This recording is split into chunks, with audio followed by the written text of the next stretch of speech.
लगता है, ठीक है।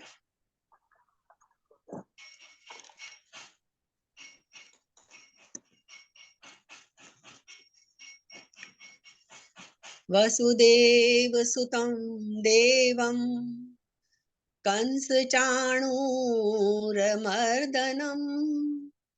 देवकी परमानंदम कृष्णं वंदे जगद्गुरुम।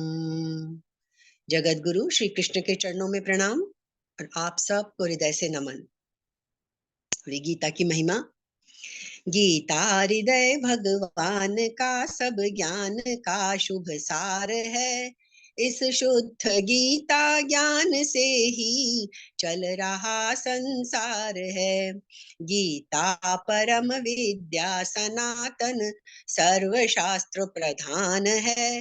पर ब्रह्म रूपी मोक्षकारी नित्य गीता ज्ञान है।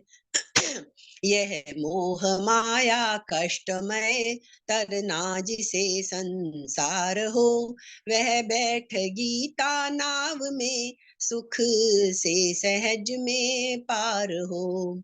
संसार के सब ज्ञान का यह ज्ञानमय भंडार है। श्रुति उपनिषद वेदांत ग्रंथों का परम शुभ सार है। तो जैसे कि हम हर बार बात भी करते हैं कि जो गीता में है वही अन्यत्र है, और जो गीता में नहीं है वो हमें अन्यत्र भी कहीं नहीं मिलेगा। कहीं गीता में सब कुछ समाया हुआ है। हम कहीं कोई भी चीज हमारे मन में शंका आए, कुछ भी उठे, तो हम गीता की शरण में आ सकते हैं। हमें हर चीज का जवाब मिलेगा, हर चीज का हमें रास्ता मिलेगा, कोई दुविधा हमारे लिए बचेगी ही नहीं। तो पिछली बार जो हमारा छठे अध्याय का 25वां श्लोक चल रहा था, काफी विस्तृत और बहुत ही महत्वपूर्ण श्लोक था, लेकिन उसमें जो असली बात बताई थी कृष्ण ने, वो हमें लगेगा बड़ी मुश्किल है। हमारे लिए तो बिल्कुल आसान नहीं है। उसका हम एक मिनट में थोड़ा सा सार देख लेते हैं कि हमने क्या देखा था 25वें श्लोक में पिछली बार। न किंचित अपि चिंतयेत, 25वां श्लोक हमने पढ़ा था ना, तो लास्ट में क्या था उसमें, देखिए, शनै शनैरुपरमेद बुद्ध्या धृति गृहीतया आत्मसंस्थम मनः कृत्वा न किंचिदपि चिंतयेत, कि धैर्य युक्त बुद्धि के द्वारा संसार से धीरे धीरे उपराम हो जाए। मन हटाना नहीं, उपराम हो जाए, पूरी तरह निवृत्त हो जाए, और मन बुद्धि को परमात्मा स्वरूप में सम्यक प्रकार से स्थापन करके फिर किंचिदपि न चिंतयेत, कुछ भी ना सोचे। अब ये हमारे लिए बड़ा मुश्किल काम है, कुछ भी ना सोचे। इसीलिए इसकी हमने बहुत व्याख्या पिछली बार की थी। न किंचिदपि चिंतयेत, इसको कभी नाम सुना हो हम लोगों ने, इसको हम बोलते हैं मूक सत्संग, चुप साधन और अचिंत्य का ध्यान। ये ऐसी जो स्थिति है वो क्या कहलाती है? मूक सत्संग है ये, जिसमें ना कोई बोलता है ना सुनता है, कुछ नहीं। हाँ, और अचिंत्य का ध्यान भी कहते हैं इसको। तो इसमें ना तो स्थूल शरीर की क्रिया होती है, ना इसमें सूक्ष्म शरीर का चिंतन है, और न कारण शरीर की स्थिरता है। तीनों ही चीजें, ना स्थूल शरीर, सूक्ष्म शरीर, कारण शरीर, हमारे तीनों ही शरीर इसमें इन्वॉल्व नहीं होते। ये वो वाली स्थिति है। इसमें इंद्रियां भी चुप हैं, मन भी चुप है, बुद्धि भी चुप है, अर्थात शरीर, इंद्रियां, मन, बुद्धि, इनकी कोई क्रिया नहीं होती। ये वो स्थिति है। सभी चुप हैं, कोई बोलता नहीं। जो देखना था वो देख लिया, जो सुनना था वो सुन लिया, बोलना था वो बोल लिया, करना था वो कर लिया। अब देखने, सुनने, बोलने, करने की कोई रुचि साधक में नहीं रह गई है। ऐसा होने पर जो साधन होता है उसको हम कहते हैं चुप साधन, मूक सत्संग। तो ये चुप साधन, इसकी कितनी महिमा है। कृष्ण ने इसको क्या कहा है? समाधि से भी ऊंचा है ये। हम तो समाधि लगाना बड़ा मुश्किल काम है, पर ये चुप साधन समाधि से भी ऊंचा है क्योंकि इसमें बुद्धि और अहम दोनों से संबंध विच्छेद हो जाता है। समाधि में तो फिर भी चार चीजें हैं जो हमें दोष डालती हैं। क्या है वो? लय, विक्षेप, कषाय और रसास्वाद। ये चार दोष, ये विघ्न समाधि में भी रहते हैं। लेकिन ये चुप साधन जो मौन सत्संग है, इसमें कोई दोष नहीं रहता। ये चुप साधन वृत्ति रहित है, कोई वृत्ति नहीं रहती इसमें।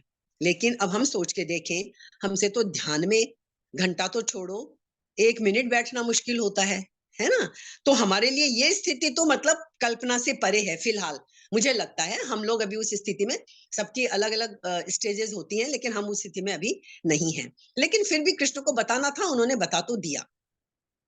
लेकिन हम सब जानते हैं कि ये कैसी स्थिति है? निर्विकल्प। सविकल्प और निर्विकल्प 2 चीजें हमने सुनी है ना? सविकल्प समाधि होती है और निर्विकल्प समाधि होती है। तो ये जो निर्विकल्प स्थिति हमने 25वें श्लोक में पढ़ी, ये स्थिति होना बहुत मुश्किल है। तो ये स्थिति ना हो तो हमारे जैसे आम साधक क्या करें? इसके लिए आगे के श्लोक में अभ्यास बताया है।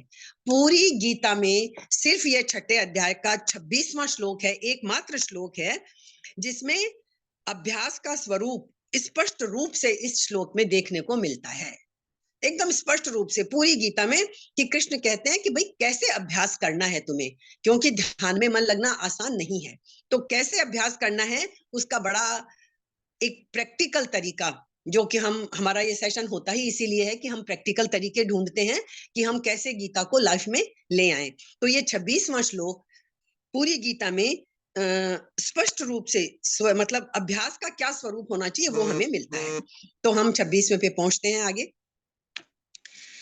यतो यतो निश्चरति मनश्चंचलम अस्थिरम ततस्ततो नियम्यैतदात्मन्येव वशम नयेत्। क्या कह रहे हैं? अस्थिरम चंचलम मन है। मन कैसा है हमारा? अस्थिर है, चंचल है। ऐसे मन को मनः चंचलम अस्थिरम, इस मन को यतः यतः निश्चरति, यह मन हमारा जहां जहां विचरण करता है, यह मन हमारा जहां जहां विचरण करता है, ततः ततः वहां वहां से नियम्य, इसको हम हटाएं। हटाकर फिर क्या करें? इसको वहां से हटाकर एतत् आत्मनि एव वशम नयेत्, इसको एक परमात्मा में ही भली भांति लगाएं। ये बस एक यही तरीका है ध्यान में लगने का, और कोई दूसरा तरीका नहीं है। बिल्कुल व्यावहारिक तरीका है। मन तो चंचल है, एक क्षण के करोड़वें हिस्से के बराबर भी मन में कोई विचार ना आए, ऐसा हो नहीं सकता।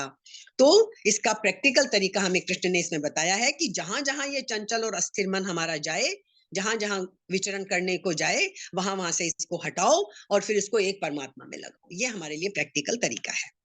तो अब ये आगे के जो श्लोक हैं, तो इसमें इसकी व्याख्या है, हम देख लेते हैं कि निर्विकल्प समाधि जो 25वें श्लोक में हमने देखी वो तो हमारे लिए मुश्किल है। तो फिर हम क्या करें? साधक ने जो ध्येय बनाया है, हमने क्या ध्येय बनाया है कि हमें परमात्मा में मन को लगाना है, लेकिन हमारा मन उस ध्येय में टिकता नहीं है। तो फिर करना क्या है हमें? मन तो टिकता नहीं, इसलिए इसको क्या कहा? अस्थिर कहा, चंचल कहा। मन ही तो चंचल है ना हमारा। तो ये मन तरह तरह के सोचता क्या है? मन हमारा सांसारिक भोगों का, पदार्थों का चिंतन करता है। हमें तो हर क्षण ये संसार याद आता है ना? अतः इसको चंचल कहा गया है। तो तात्पर्य क्या है कि यह मन न तो परमात्मा में स्थिर होता है और न संसार को छोड़ता है। जब तक संसार को छोड़ेंगे नहीं, परमात्मा में मन टिकेगा नहीं। तो संसार हमसे छूटता नहीं है, एक क्षण के लिए भी नहीं छूटता। इसलिए साधक को क्या चाहिए? मन जहां जहां जाए, ये तरीका है। क्या करें? मन को लाना है तो जहां जहां जाए, जिस जिस कारण से जाए, जिस जैसे जैसे जाए और जब जब जाए, तब हमें क्या करना है? वहां वहां से उस कारण से, उसी तरीके से तब तब हमको वहां से मन को हटाकर परमात्मा में लगाना है। बस जैसे हम करते हैं ना, जब हम स्टूडेंट थे या अभी भी जो स्टूडेंट्स हैं, कोई भी चीज पढ़ते हैं तो पढ़ाई करते वक्त मन सबसे ज्यादा भटकता था। एग्जाम की तैयारी करनी, लेकिन मन दूसरी चीजों में जाता था, और कुछ नहीं तो यही मन में आता था, बस अब जल्दी से एग्जाम खत्म हो जाए तो हम ये करेंगे, हम वो करेंगे। अपनी स्टूडेंट लाइफ याद करके देखो, तो मन हमेशा जिस काम में होते हैं उससे दूसरे में भटकता रहता है। तो तभी भी हम क्या करते थे? बार बार मन को हटाते, अरे नहीं ये तो सब बाद में सोचेंगे, अभी तो कल इसका एग्जाम है, इसकी तैयारी कर ले। तो जैसे वो तो एक छोटा सा एग्जाम होता था, एक एक सब्जेक्ट का एक पेपर देना होता था। ये तो हमारे जीवन का पूरा निचोड़ हमें मिलने वाला है। तो हमें करना क्या चाहिए? जब जब भी मन जहां जहां जैसे जैसे जाए, तब तब वहां वहां से हटाओ और परमात्मा में लगाओ। एकमात्र यही तरीका हमारे सामने बचता है। तो इस अस्थिर और चंचल मन का नियमन करने में हमें सावधानी रखनी है, जरा भी ढिलाई नहीं करनी। मन को परमात्मा में लगाने का क्या तात्पर्य है? जब ये पता लगे कि मेरा मन पदार्थों का चिंतन कर रहा है, संसार का चिंतन कर रहा है, तभी ऐसा विचार करे कि चिंतन की वृत्ति और विषय का आधार और प्रकाशक परमात्मा ही है, क्योंकि हम संसार से मन नहीं हटा पाएंगे, हमारे लिए बहुत मुश्किल है। तो फिर एक और आसान तरीका क्या है, हम ये सोचें कि जिस चीज का हम चिंतन कर रहे हैं वो भी तो परमात्मा ही है। उसको भी हम, उसमें भी हम परमात्मा को देखने लग जाएं, ये हमारे लिए थोड़ा और एक कदम और आसान हो जाएगा। क्योंकि जब हम कहते हैं कण कण में भगवान है, सब कुछ में भगवान है, तो फिर पहले तो बात यह है कि हम वहां से मन को हटाएं संसार से, और संसार से हटा के भी जब मन ना हटे हमारा बार बार, तो फिर हम उसी वस्तु में, उसी व्यक्ति में, वीवीजीपी जो हम बोलते हैं, व्यक्ति वस्तु घटना परिस्थिति, उस सब में फिर हम परमात्मा को ही देखने लग जाएं। क्यों? कि भाई है तो सब में परमात्मा ही।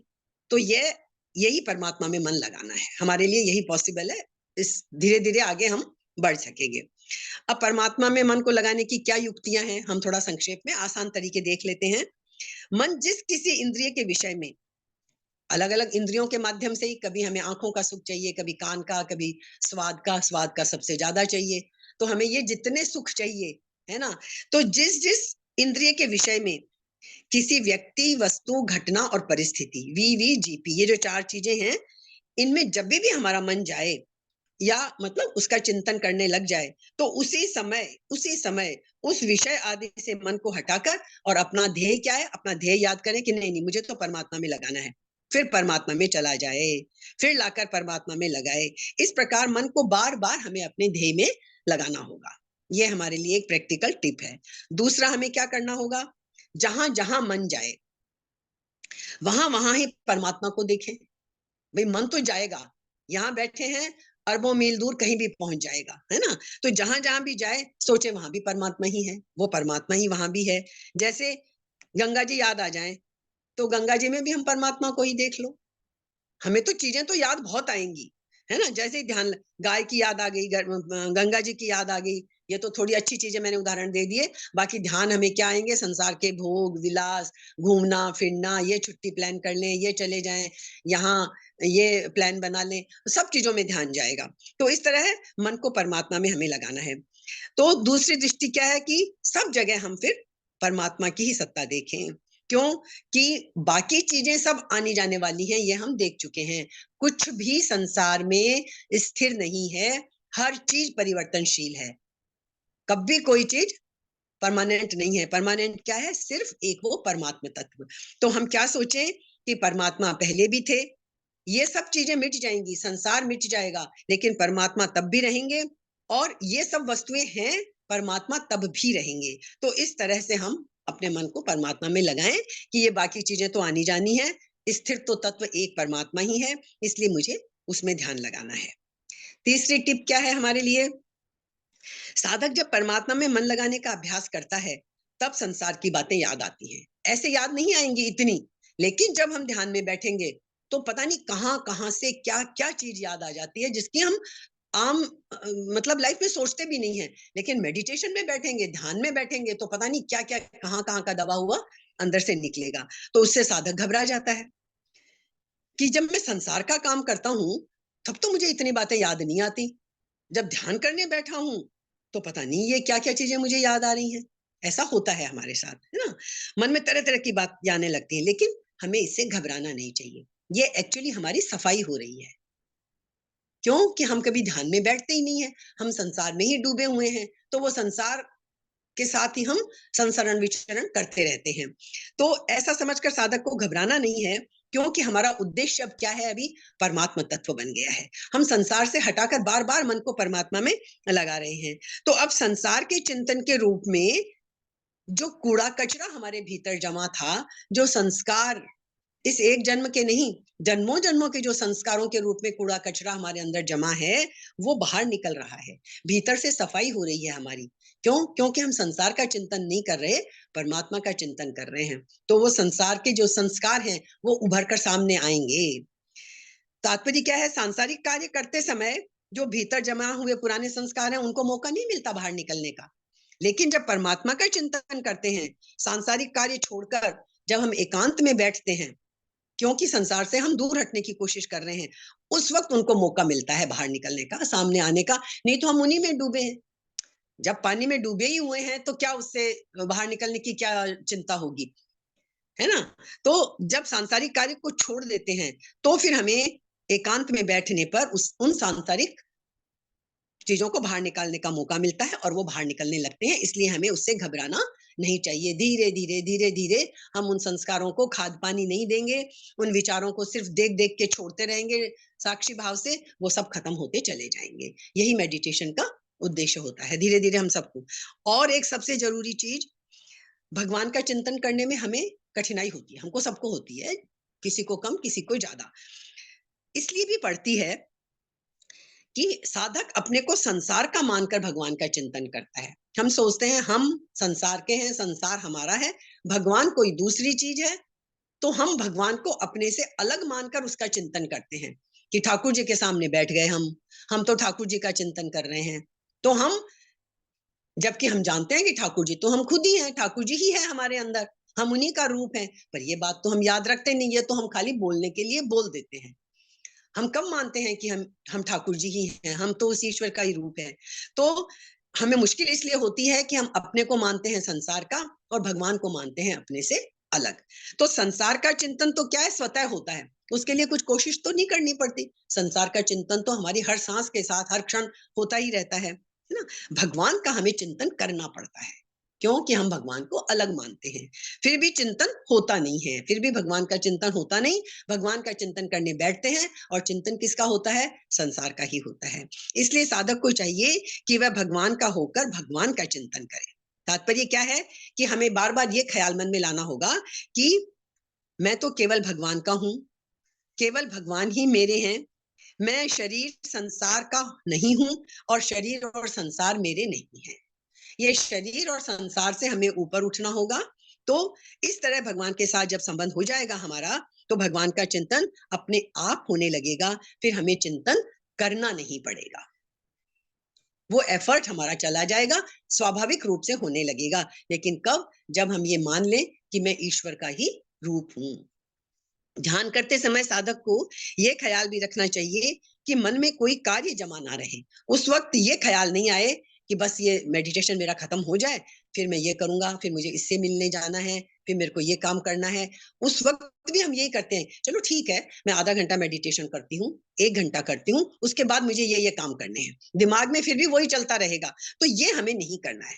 जो सोचना है उस 5 मिनट, 10 मिनट, 15 मिनट, 20 मिनट, 1 घंटा, जितना हमें मेडिटेशन में बैठना है, उस वक्त हम प्लानिंग आगे की ना करें, है ना? तो ये सारी चीजें हम छोड़ दें कि आज कौन मिलने आएगा, कौन मेहमान आएगा, क्या करना है आगे। जब ध्यान में बैठे ही हैं, उस वक्त कुछ कर तो सकते नहीं है, तो सोचो भी मत उसके बारे में।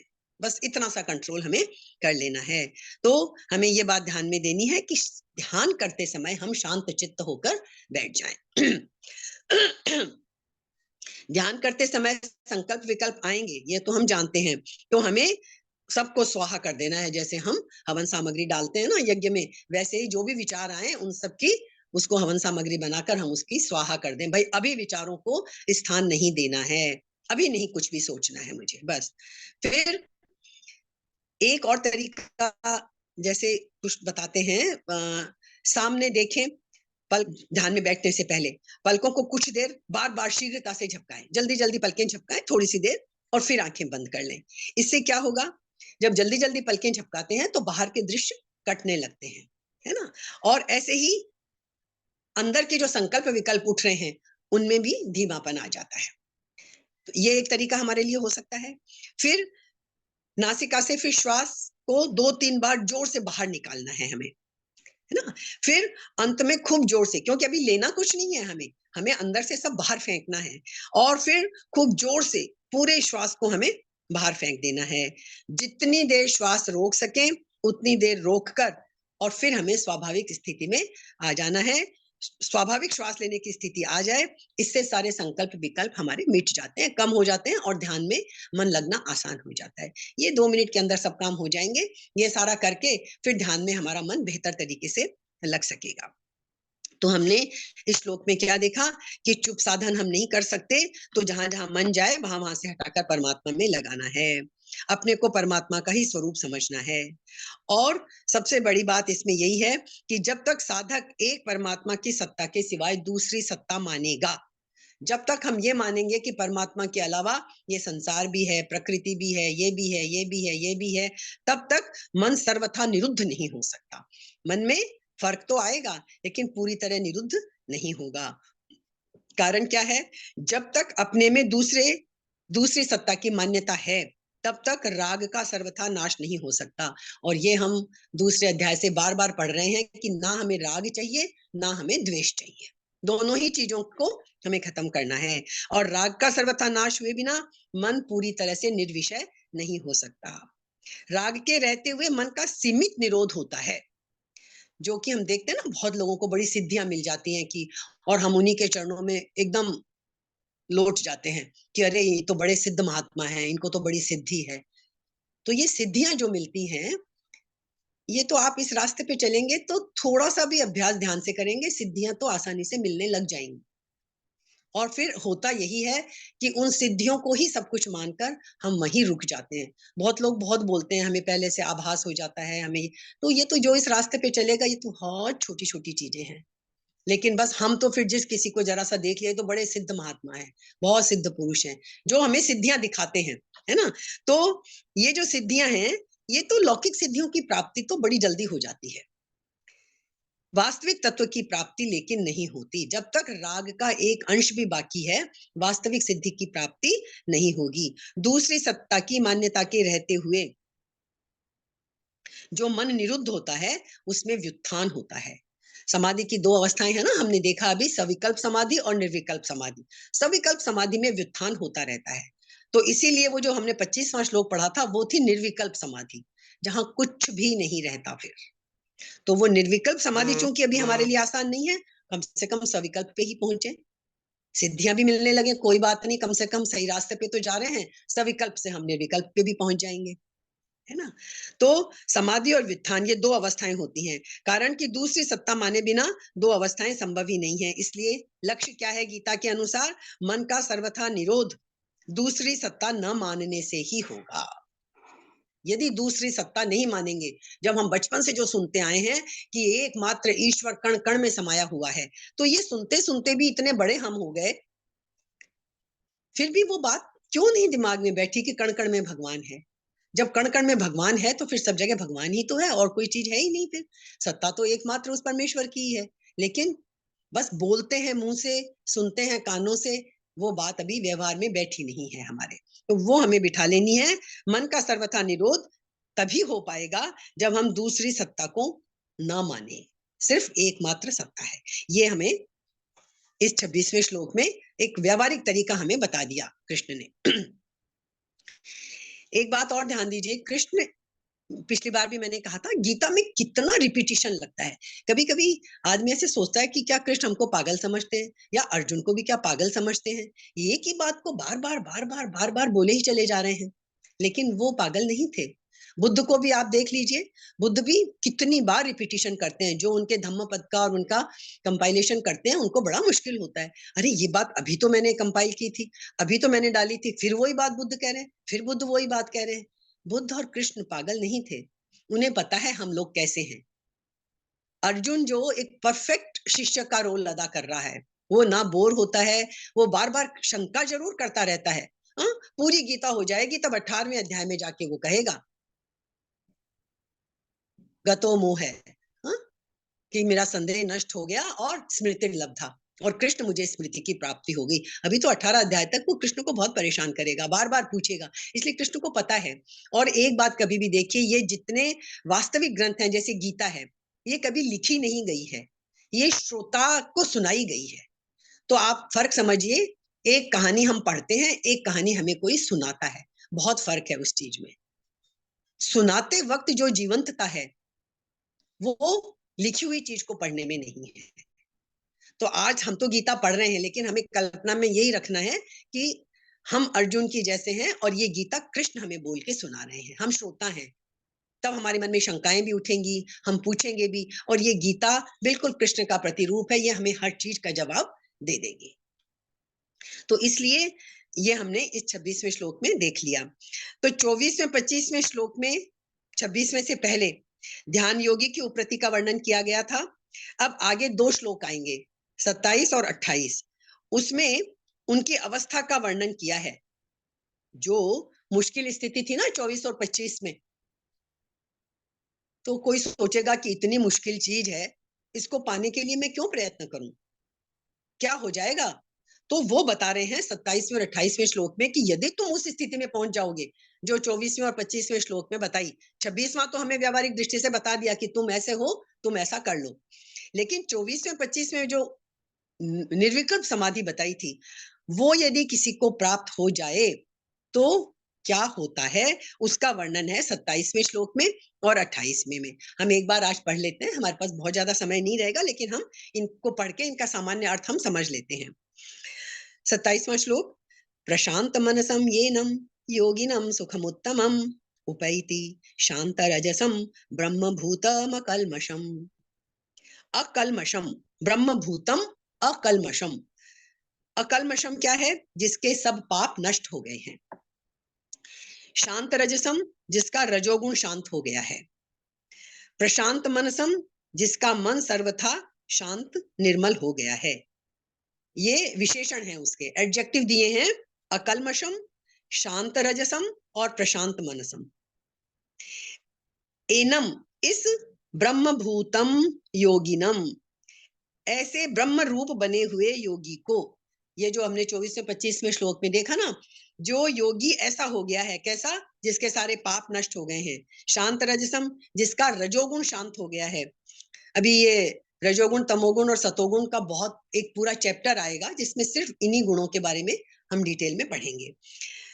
ऐसा जो योगी है जिसका मन सर्वथा शांत हो गया है, ऐसा योगी क्या है? ब्रह्म रूप ही हो गया है। अब उसमें और ब्रह्म में कोई फर्क नहीं रह गया। ऐसे ब्रह्म रूप बने हुए योगी को निश्चित ही उत्तमम सुखम उपैति, उत्तम सात्विक सुख की प्राप्ति होती है।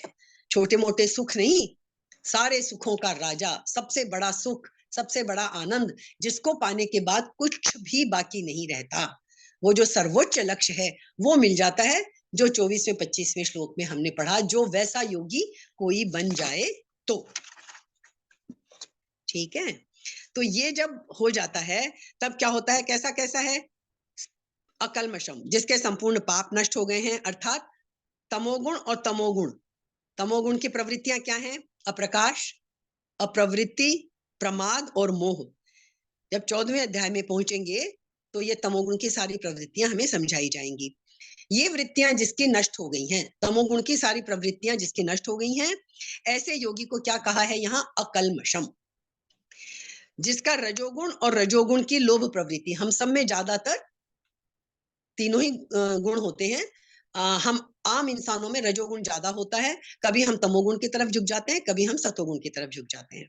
तो रजोगुण और रजोगुण की लोभ प्रवृत्ति, नए नए कामों में लगना, अशांति, स्पृहा, ये भी गीता के 14वें अध्याय के 12वें श्लोक में हमें समझाया जाएगा। ये रजोगुण की वृत्तियां भी जिसकी शांत हो गई हैं, ऐसे योगी को क्या कहा है? शांत रजसम। अकल्मषम, जिसका तमोगुण खत्म, शांत रजसम, जिसका रजोगुण खत्म।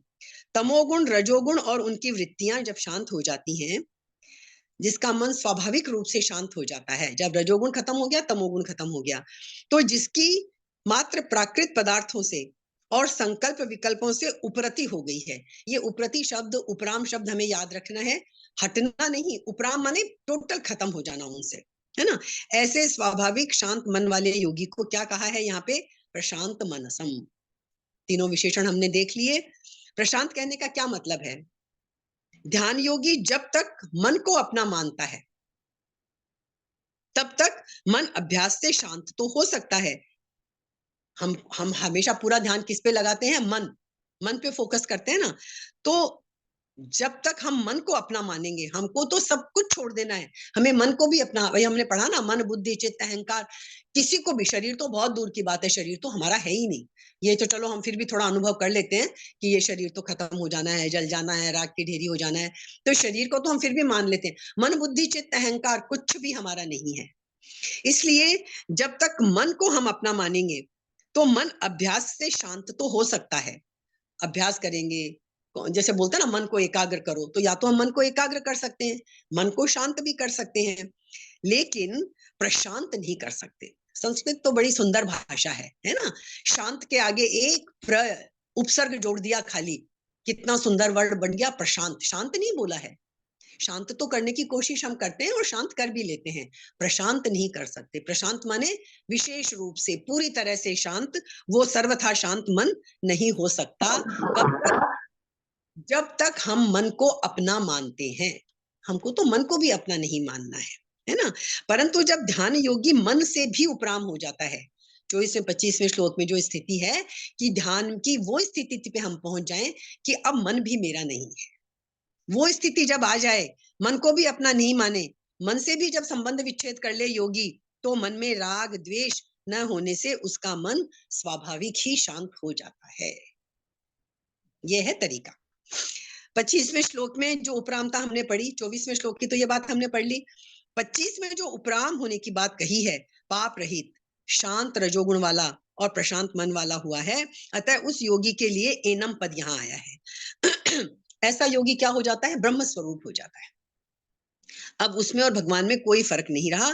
ऐसे ध्यान योगी को स्वाभाविक ही क्या मिल जाता है? उत्तम सुख, अर्थात सात्विक सुख की प्राप्ति होती है। ना रजोगुण है ना तमोगुण है, सात्विक सुख की प्राप्ति होती है।